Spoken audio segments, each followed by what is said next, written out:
तो हम उन लोग से अनुरोध करना चाहते हैं कि हम ऐसी क्या गलती कर दी है जिसकी वजह से आप लोग ने मेरे साथ ऐसा किया है। देखिए ये लड़का इतना इतना मतलब आवेशी है, या फिर इसको इतना घमंड है उस नौकरी का, सिपाही की नौकरी का, इसने दूसरी शादी कर ली। जाहिर सी बात है इसकी शादी अमान्य है। अब वो भी पटना की काजल, जिसका प्रकरण मैं आपको दिखा रहा था, आज वो पहुंची है देशवा न्यूज की ब्रांड एम्बेसडर बबीता मिश्रा के पास। इनका चेहरा आप लोग जानते होंगे, बबीता मिश्रा है सामने बैठी हुई, यहाँ काजल बैठी हुई है। तुम आज देशवा न्यूज के ऑफिस में पहुंची हो, बबीता मिश्रा से क्या कहने आई? मैडम से मदद लेना चाहते हैं कि मेरे हस्बैंड मेरे पास आ जाए और उनसे एडवाइस के लिए यहाँ पर आए थे, एक उम्मीद से कि शायद मैम मेरा मदद करेंगी तो सब कुछ सही हो जाए मेरे मतलब लाइफ तुम में। थक हार गई हुई, इधर उधर भटक भटक के।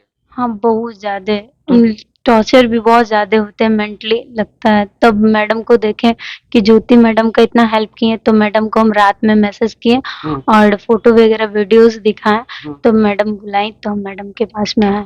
ओके बबीता जी, आज काजल बड़ा उम्मीद के साथ कह रही है कि ज्योति और पवन सिंह का मैटर देख के ये बड़ा इन्फ्लुएंस हुई कि एक टूटता हुआ घर आप बसा दी। मतलब ये एक सराहनीय प्रयास रहा आपका। तो ये अपने केस को लेके आ गई। अब बताइए कि आप ऑफिस चलाइएगा कि आप केस देखिए? देखिए ना ही हम जज है ना वकील है, हाँ, लेकिन एक पत्रकार है। जैसे आप पत्रकार हैं, आपने ये माइक उठाया है, इसमें कहीं ना कहीं समाज को स्वच्छ दिखाने का काम आप करते हैं। वो काम मैं भी करती हूँ, मैं भी एक पत्रकार हूँ। जाहिर सी बात है अगर ये हमारे पास आई है तो हमारा भी ये कर्तव्य होगा कि हम इन चीजों को दर्शक तक दिखाएं और हम इन चीजों को सरकार तक ले जाएं, हम इन चीजों को प्रशासन तक पहुंचाए। और जब तक प्रशासन की नींद नहीं खुलेगी तब तक इसको न्याय नहीं मिलेगा। तो कहीं ना कहीं मैं अनुरोध करूंगी पटना के एसपी साहब से कि एक बार इस लड़की की व्यथा को सुन ले, एक बार इसके एफआईआर में जो छेड़छाड़ हुई है उनको भी सुनने की जरूरत है।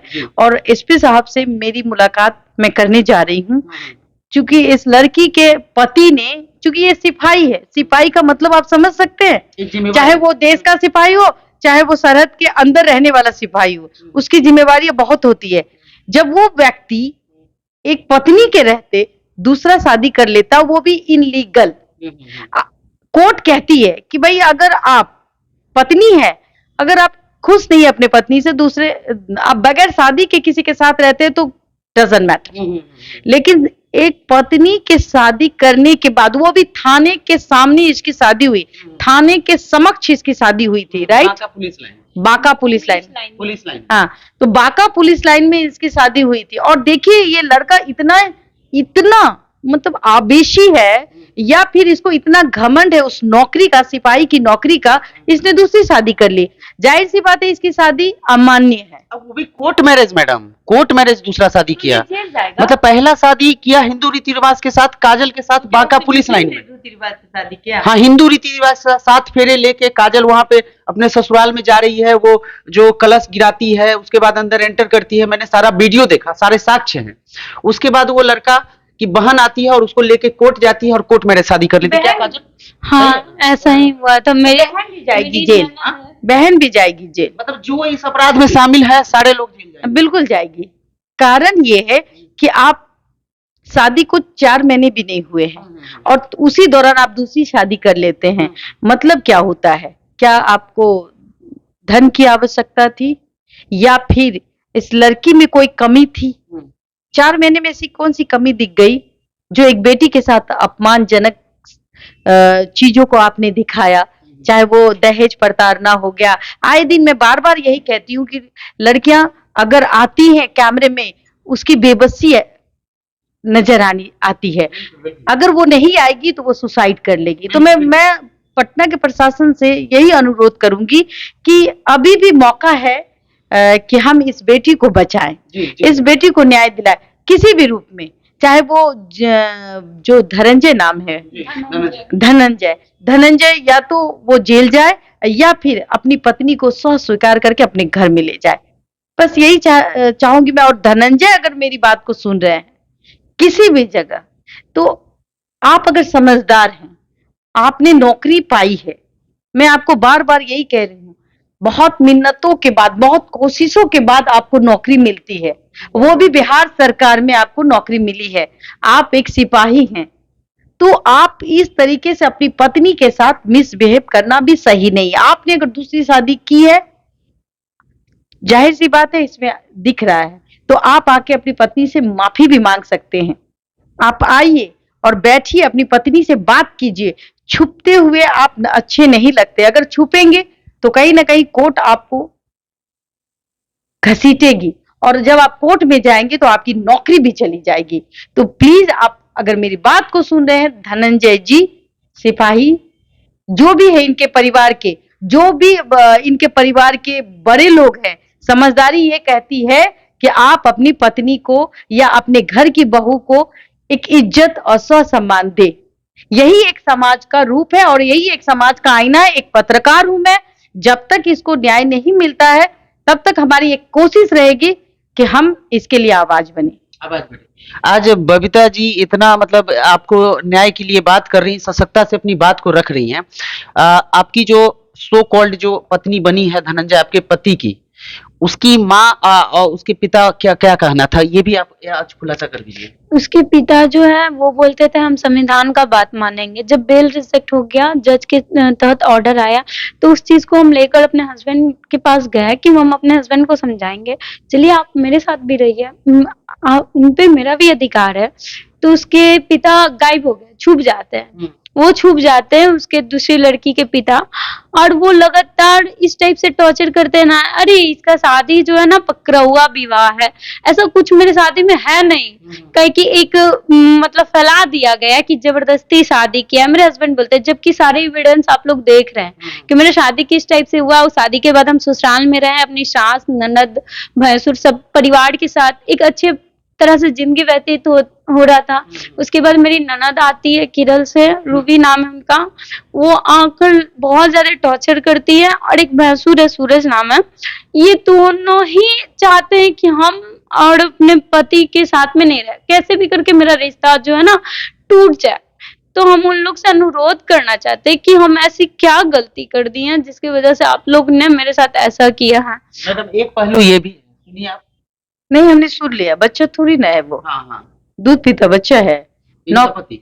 हाँ, नौकरी बचाने की चाहत में एक लड़की को बलि का बकरा बना देना, ये बात हुई। मैंने इसके सारे वीडियोस देखे, फोटो देखे, कहीं नहीं लगता है कि इसके साथ कोई पकड़वा विवाह हुआ है। एक होता है कि मुंह में रुआसा है, मारा गया है, इधर से फूल गया, इधर से गाल गायब हो गया, तो इसको पकड़वा विवाह कहते हैं।